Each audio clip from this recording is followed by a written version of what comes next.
قصة حزينة. القصة دي بتقول وانا ماشي ومعدي كده جنب سوبر ماركت حلو وانا بشتري شوية حاجات، ففجأة قابلت كمية شوكليت مش طبيعية أثرت على نفسيتي وانا عامل دايت وانا عايز اكل شوكليت. طيب احنا النهارده قررنا نعمل لكم الشوكليت الاكثر مبيعا داخل الولايات المتحده الامريكيه، الريزز شوكليت او بينت باتر شوكليت كاب. دي من الحاجات اللي هتكسر الدنيا مع الناس لان مش موجوده اولا في مصر كتير، في بعض الاماكن المعينه، واحنا عايزين طبعا نعملها بطريقه صحيه. هي بالشكل ده. سعر الشوكليت بيبقى متفاوت بين حاجات رخيصه قوي وبين حاجات غاليه جدا. دول الحاجتين مهمين، يعني نوع الدهون اللي في الشوكليت هو اللي بيحدد الشوكليت دي حلو او وحش. النهارده احنا هنستخدم نوع دهون هايل جدا جدا، هو دهون زيوت جوز الهند البكر، ودي من الحاجات الهايله جدا جدا. بس الشوكليت دي ما بتقعدش بره الثلاجه فتره كبيره. نوعين من انواع الهرمون بيفرزهم الكاكاو، طبعا الهرمونين دول زي الاندروفين والسيروتونين مهمين جدا جدا، في بيديك احساس بسعاده وبيديك كمان مضاد للاكتئاب وللقلق والتوتر. فطبعا لو استمرينا على ان احنا ناخد الكاكاو او الشوكليت الصحيه بطريقه مستمره، بس طبعا مش بكميات كبيره، هيبتدي يرفع مناعتنا، هناخد الفوائد اللي احنا عايزينها. الاطفال بتوعنا هنحافظ على اسنانهم، خلي بالكم من موضوع الاسنان. فيا ريت نعمل قبل ما نروح على المطبخ لايك وشير وسبسكرايب، ويلا بينا مع كينج زبادو. النهارده المكونات اللي عندنا اللي هنحتاجهم، طبعا هنحتاج قوالب سيليكون زي دي علشان الشوكليت، وعلشان الشوكليت الريسز هنعمل قوالب سيليكون زي دول برضو مهمين جدا جدا، تاخدوا بالكم من الحاجات دي. وعندنا عسل للتحليه، زبده لوز وزبده فول سوداني احنا عملناهم قبل كده طبعا، وعندي زهرة السلطان محمد.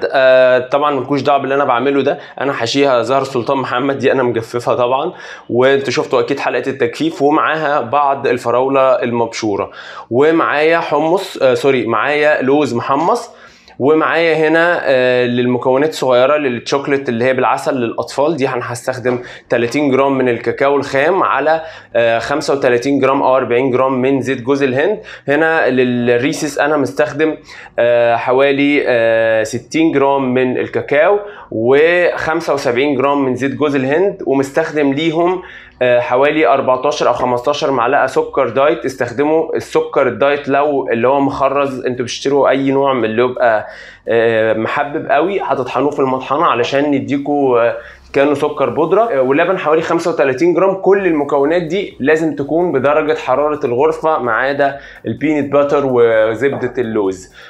احنا عندنا حله فيها ميه محطوطه على نار هاديه جدا جدا، هنحط البوله بتاعتنا بالشكل ده، وهنعمل اول حاجه الريسز. هنفضي الزيت جوز الهند، طبعا هو كان انا كنت بس بعمل تيست للكاكاو عليه فعشان كده هو لونه فيه كاكاو شويه. لبن البودر هننزل بنص الكميه عشان هنستخدم نص التاني في الحاجات التانية، ولو حابين تبقى ميلكي اكتر ممكن تحطوا الكميه كلها زي ما انتوا حابين. ونخلط كويس جدا.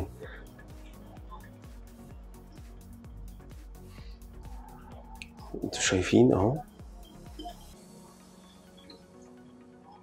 بالسكر الدايت بتاعنا.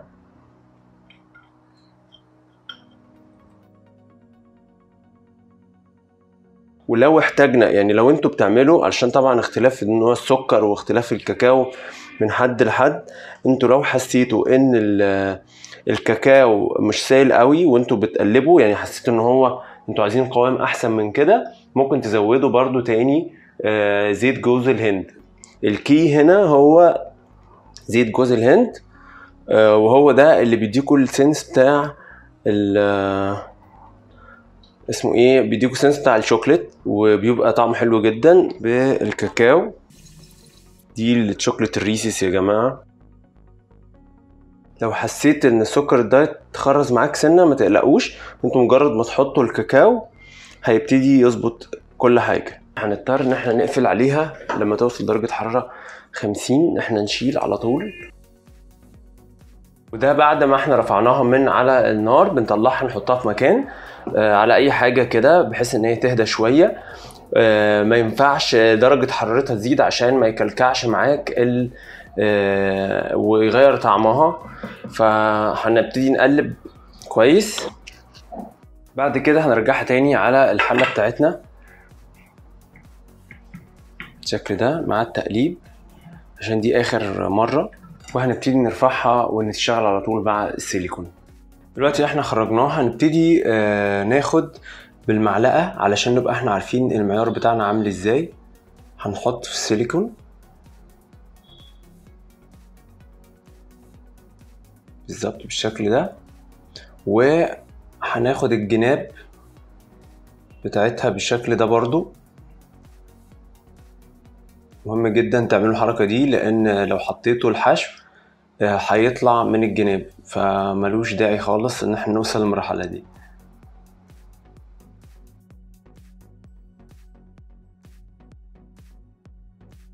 وهنحطهم في الفريزر علشان يمسكوا وبسرعة، علشان نقدر نحشيهم تاني. نروح نحطهم في التلاجة ونرجع تاني. دي شكلها بعد ما طلعت من التبريد من الفريزر. طبعا حطها في الفريزر عشان تبرد بسرعة. زبدة الفول السوداني وزبدة اللوز علشان نبتدي نشتغل منهم. اهو احنا هناخد بالمعلقة دي كده من زبدة اللوز بالشكل ده،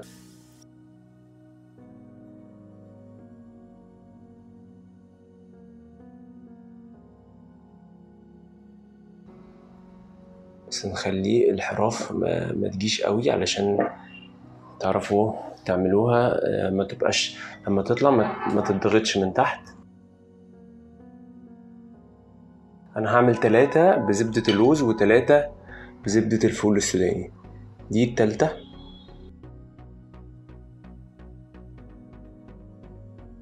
نفتحهم كده عشان، وبكده نبقى خلصنا اول حاجات في الشوكليت ريسز. هنحطهم في الفريزر مش اقل من 2 ساعتين او في التلاجة مش اقل من 3 ساعات، علشان انا عايزها تجمد جدا جدا علشان تقدروا تستمتعوا بيها وتكون استريحت على بطريقه كويسه جوه الفريزر او التلاجة بالشكل ده. زي ما انتوا شفتوا كل الخطوات اهي. هندخلهم في الفريزر ونرجع تاني. من السيليكون هنطلعها من السيليكون دلوقتي. هفرجكم.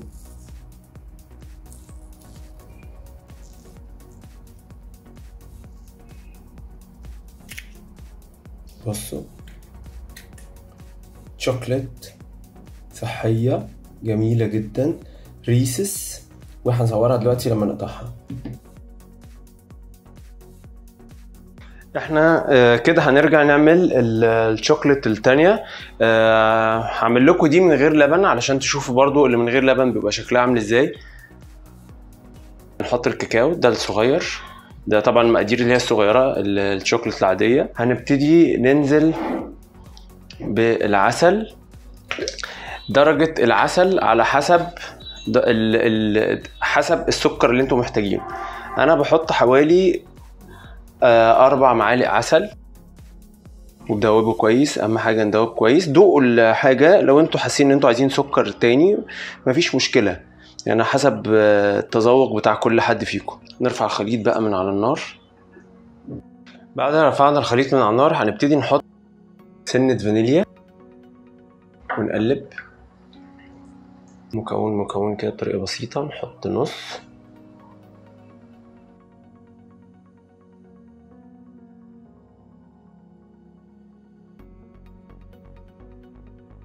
لوز. هنعمل حبة بلوز وحبة لأ. زهرة السلطان محمد.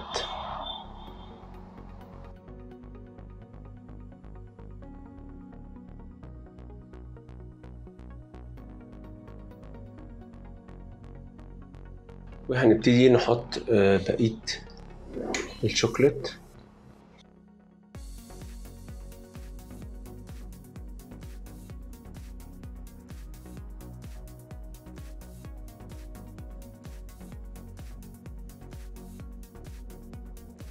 مناديل عشان ننضف الوش كده بالشكل ده.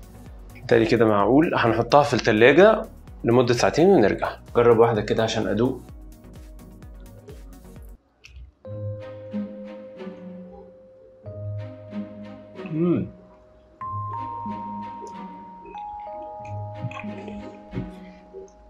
واو.